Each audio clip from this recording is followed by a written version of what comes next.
বড় নেতা অনেক কথা বলছেন। কলকাতার পার্ক সার্কাসের কোয়েস্ট মলের উল্টো দিকে ওই আশপাশে 4 থেকে 500 কোটি টাকার ওয়াকফ প্রপার্টি দখল করে রেখেছে কলকাতায়, দখল করেছে পশ্চিমবাংলার বিধানসভার বিধায়ক একজন তৃণমূলের। হাওড়া জেলার এক বিধায়ক কলকাতাতে, যেখানে 1 কাঠার দাম প্রায় 2 কোটি টাকা, প্রায় 12 থেকে 14 কাঠা জায়গা তিনি দখল করে রেখে দিয়েছেন। নদিয়া জেলার এক তৃণমূলের বিধায়ক নদিয়া জেলার ভ্যালুয়েবল প্রপার্টি দখল করে রেখেছে। বীরভূম জেলাতে আছে। মুর্শিদাবাদে এক বিধায়ক, তাকে আমি ধন্যবাদ জানাই, সে কিছুটা সংরক্ষণ করার চেষ্টা করছে, দখল হতে দেয়নি। ওখানে আমি প্রথমে খবর গিয়েছিল, এক এমপির কাছে খবর পাঠানো হয়েছিল যে এই জায়গাটা বেয়াত হয়ে যাচ্ছে, এটাকে একটা উদ্ধার করেন না, আপনি এমপি মানুষ। সেই এমপি বলছে আমাকে একটা পার্টি অফিস করতে দিলে আমি ওটা দেখবো। মানে কত বড় অসভ্য, বুঝতে পেরেছেন? তৃণমূল দলের এরাই লুট করে নিচ্ছে। এবার আপনি বলতে পারেন আপনারা, তাহলে ভাইজান এখন তৃণমূল কেন এত উঠে পড়ে লেগেছে ওয়াকফটাকে নিয়ে? এটা ভাবতে পারেন তো? কিছুই উঠে পড়ে লাগেনি।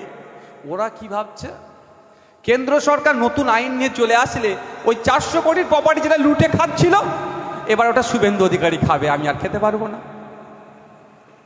ওই 12 কাঠা জায়গাটা হাওড়া জেলার অমুক বিধায়ক লুটে খাচ্ছিল, ওটা এবার সুকান্ত মজুমদার খাবে। বুঝছেন কি বলছি? এরা কেন প্রতিবাদটা করছে বুঝতে হবে। এরা প্রতিবাদটা এই জন্যই করছে, এতদিন আমি লুটেছিলাম, এবার কেন্দ্র লুটবে।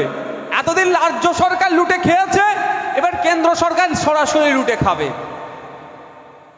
এইটা হচ্ছে তফাৎ, দুজনই লুটবে। তা বলে কি কেন্দ্র সরকার যে আইন করছে তার আমরা বিরোধী কেন করছি? আপনাদের ভাবতে হবে। এইটাকে নিয়ে আমাদের সমাজের মধ্যে, হিন্দু মুসলমানের মধ্যে একটা বিভেদ তৈরি করার চেষ্টা করছে। কদিন আগে আমাদের এমপি, আমাদের শ্রীরামপুরের এমপি, আমরা ভাগ্য আমাদের কি জানি, ওই রকম একটা এমপি পেয়েছি আমরা। তিনি হঠাৎ করে বলে দিলেন যেখানে 20-25 জন নামাজ পড়বে সেটাই নাকি ওয়াকফ হয়ে যাবে, সেটা নাকি ওয়াকফ হয়ে যাবে। হতে পারে? আচ্ছা, এখানে তো ধর্মপ্রাণ মুসলিম অনেক আছেন, এখানে ইমাম সাহেব আছেন, মসজিদে আমরা নামাজ পড়ে আসলাম, ধর্মীয় জ্ঞান রাখা মুসলিম সমাজে যারা আছে, স্কলাররাও আছেন। এই ইসলাম ধর্মে এই ধরনের কোনো জায়গায় বলা আছে?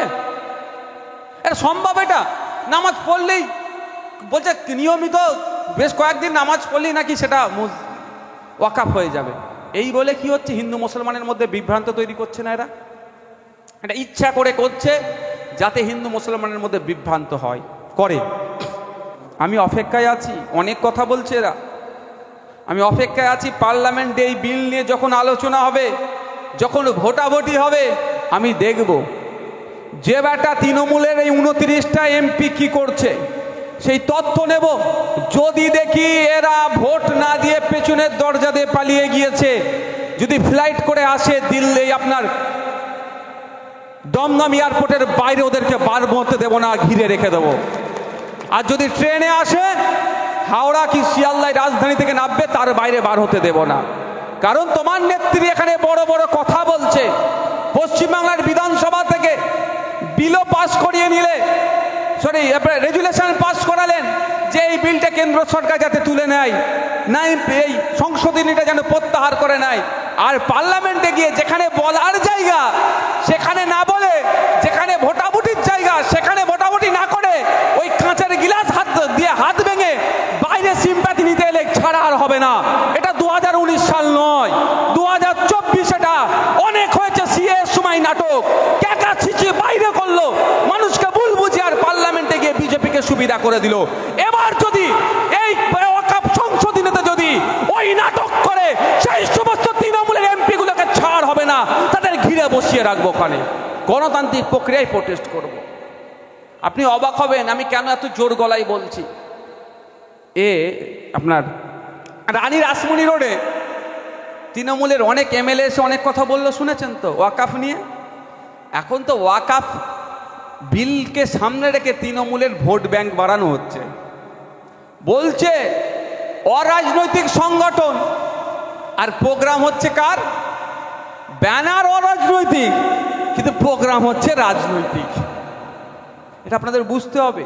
আমি বিরোধিতা করব না, প্রত্যেকটা ওয়াকফ নিয়ে যারা আন্দোলন করছে তাদেরকে আমি সংহতি জানাই। হয়তো আমি ফিজিক্যালি এখানে উপস্থিত হতে পারছি না, কিন্তু মেন্টালি আমি সেখানে থাকি। কিন্তু আমাদের দুর্ভাগ্য, এই কঠিন পরিস্থিতিতে জাতি এই সময় ভয়ঙ্কর সমস্যার সম্মুখীন হয়েছে। এই সময়েও কিছু রাজনৈতিক কারবারি আছে যারা নিজেদেরকে রাজনীতি করে না বলে পরিচয় দেওয়ার পরেও যারা রাজনৈতিক ফায়দা এই সময় নিতে আসছে, তাদেরকে আমি ধিক্কার নিন্দা জানাচ্ছি। এই সময় রাজনীতির ফায়দা নেওয়ার প্রয়োজন নয়। জাতি এখন দুদুল্যমান। পশ্চিমবাংলা সহ ভারতবর্ষের মুসলমানরা চিন্তিত, ওয়াকফ সম্পত্তি কি হবে, মাদ্রাসা, মসজিদ, কবরস্থান, ঈদগাহ হাতছাড়া হয়ে যাবে নাকি, এই নিয়ে যখন চিন্তিত, যে ডাকছে তার ডাকে যখন মুসলমানরা ছুটছে, সেই মুসলমানগুলোকে নিয়ে আবার ভোট ব্যাংক করার জন্য যে অপচেষ্টা চালাচ্ছে যারা, তাদেরকে আমি ধিক্কার নিন্দা জানাচ্ছি। এখন ভাই আইন হয়নি তো, হয়নি এখন আইন, সংশোধনী আছে, জয়েন্ট পার্লামেন্টারি কমিটিতে ওটা আলোচনা চলছে, হয়তো পরে আসবে। তো এখন কলকাতার রাজসভা থেকে শুরু করে মফস্বল এলাকাতে যে সমস্ত এমএলএরা চিৎকার করছে এটা আল্লাহর সম্পত্তি, একে হাতছাড়া হতে দেওয়া যাবে না, এ মানব না, জীবন চলে যাবে, শুনতে খুব ভালো লাগছে। আমিও বলছি ওয়াকফ সংশোধনী মানব না, প্রয়োজনে নওশাদ সিদ্দিকী সর্বপ্রথম সুপ্রিম কোর্টে গিয়ে মামলা করবে, আপনাদেরকে বলে যাচ্ছি। কিন্তু শুধু এখানে বললে তো হবে না, বলার জায়গা আরো কোথায় কোথায় আছে। আইনসভা, পশ্চিমবাংলার বিধানসভাতে দুদিন এটা নিয়ে আলোচনা হয়েছে, দুদিন আলোচনা হয়েছে যে এই ওয়াকফ সম্পত্তির ওপরে। যারা বাইরে চিৎকার করছে, নাম বলবো না, বললে লজ্জা লেগে যাবে, বুঝতে পারছেন কারা চিৎকার করছে বেশি? মুসলমানদের নেতা হতে হবে, মুসলমানরা সংখ্যাগরিষ্ঠ হয়ে যাবে। আরে ঘোড়ার ডিম হবে সংখ্যাগরিষ্ঠ নিয়ে, কি হবে, খাবে না, মাখা দেবে? আরে ভাই যতটুকু আছে তাদেরকে কাজ দাও না, যতটুকু আছে তাদেরকে শিক্ষা ব্যবস্থা দাও না, যতটুকু আছে তাদেরকে স্বাস্থ্য পরিষেবা ঠিকঠাক করে দাও। তা না বাদ দিয়ে সংখ্যাই বাড়াবে, সংখ্যাই বাড়িয়ে কি হবে ভাই? খারাপ ভাবে নেবেন না, ভেড়ার দল থেকে কিচ্ছু লাভ হবে না। বাঘ একটা থাকলেই যথেষ্ট, সিংহ একটা থাকলে যথেষ্ট। আমি কাউকে ভেড়া বলে সম্বোধন করছি না, আমিও সংখ্যালঘু, যদি সংখ্যার বিচারে হয়। বলছে সংখ্যালঘু থেকে আমরা একদিন সংখ্যাগুরু হয়ে যাব। আরে হয়ে হবে এটা কি ভাই? লাভ কি হবে? মারামারি করবে, বোম বাঁধবে, অধ্যাপিকাকে জগ ছুঁড়ে মারবে, বুথ দখল করবে, ভোটের জন্য ভাইকে খুন করবে, ভোটের জন্য নামাজ পড়তে যাচ্ছে সেই সময় মুসল্লিকে খুন করবে অন্য দলের বলে, এই করবে সংখ্যা বেরিয়ে, আর একটু বেশি করে গুন্ডামি করবে। তিনি এটা বললেন না যে সংখ্যায় আছে তাদেরকে উপযুক্ত শিক্ষার ব্যবস্থা করা হোক, তাদের ছেলে মেয়েগুলোকে উচ্চশিক্ষায় শিক্ষিত করার জন্য সেই পরিকাঠামো দেওয়া হোক, তাদের বাড়ির ছেলেমেয়েরা উচ্চশিক্ষায় শিক্ষিত হয়েছে, চাকরি নাই, তার ব্যবস্থা করা হোক। এ নিয়ে চর্চা করলো না। আমি আবার ফিরে আসছি, তাহলে যারা বাইরে চিৎকার করলো তারা আর ভিতরে গিয়ে একটা শব্দ খরচ করেনি। আমি আপনাদের বলছি, প্রথম দিন যখন ডিবেট হচ্ছিল, লাইভ নাই তো সমস্যা ওইখানে ভাই, সত্যি বলছি, যদি বিধানসভার টিভি থাকতো না আমাকে এত চিৎকার করতে হতো না। ও বুঝতে পারতেন নওশাদ সিদ্দিকী বাইরে কেমন বক্তব্য দেয় আর ভিতরে কেমন বক্তব্য দেয়, বুঝতে পারতেন। কিন্তু দুর্ভাগ্য আমার, অনেক লোকসভা, অনেক আমাদের লোকসভা, রাজ্যসভা, অনেক বিধানসভাতে টিভি আছে, আমাদের পশ্চিমবাংলায় নাই। আপনারা আওয়াজ তুললে হয়তো হবে, কারণ আপনারা আওয়াজ তুলতে, আপনারা জনগণ, আপনি এখান থেকে জিতিয়ে পাঠিয়েছেন, আপনার এমএলএ ওখানে গিয়ে ঘুমাচ্ছে না, চিৎকার করছে আপনার জন্য, আপনার তো দেখার দরকার ভাই যে আমার এমএলএ কি করছে ওখানে গিয়ে, সেটা দেখবার কোনো জায়গা নয়। তো প্রথম দিন যখন হচ্ছে বিজেপির পক্ষ থেকে তো বাজে কথাবার্তা, কোনো সারবর্তা নাই, তখন উঠে চিৎকার করছে, বাইরে যায় চিৎকার করে, তারা আমি তখন প্রতিবাদ করলাম। আমি বলে এইরকম চিৎকার করলে হবে না, হয় আমার একটু সময় বাড়িয়ে দেবেন, কালকে আমি বলবো, আর নালের উত্তরগুলো আপনারা দেবেন। চিৎকার করে কি হবে?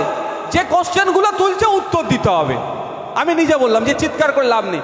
তারপরে সেই দিন উনি বক্তব্য দেননি, তারপরের দিনও বক্তার যে লিস্ট আছে দেখি তারও নাম নেই। আমি অবাক হয়ে গেলাম, বাইরে খুব চিৎকার করছে, ভিতরে চিৎকার করেন। ওখানে আমি 7 মিনিট টাইম পেয়েছিলাম, আমার ডেপুটি স্পিকার স্যার মনে আমাকে আরও 1-1.5 মিনিট বেরিয়েছিল। অল্প টাইম আর হয়, যা বলার যতটুকু পেরেছি বলেছি। কিন্তু আমার বলার বক্তব্য হচ্ছে এখনো আইন তৈরি হয়নি। তাহলে এখন কোন আইনে চলছে? প্রিন্সিপাল অ্যাক্ট 1995, ওয়াকফ বোর্ডের যে আইন আছে সে আইনে ওয়াকফ বোর্ড এখন চলছে। যদি ওইটা আইন হয় তখন আমি মামলা করব, ওটাকে স্টে করার জন্য বলবো। তাহলে এখনো পর্যন্ত কিন্তু ওয়াকফ বোর্ডের আইন যেটা সে আইনে চলছে। তাহলে এরা অনেক চিৎকার করছে, আপনারা জনসাধারণ এই লিডারদের সাথে যোগাযোগ করুন। আমি মিডিয়ার মাধ্যমে ওই সমস্ত লিডারদেরকে বার্তা দিচ্ছি, চলুন এক ঐক্যবদ্ধ হই।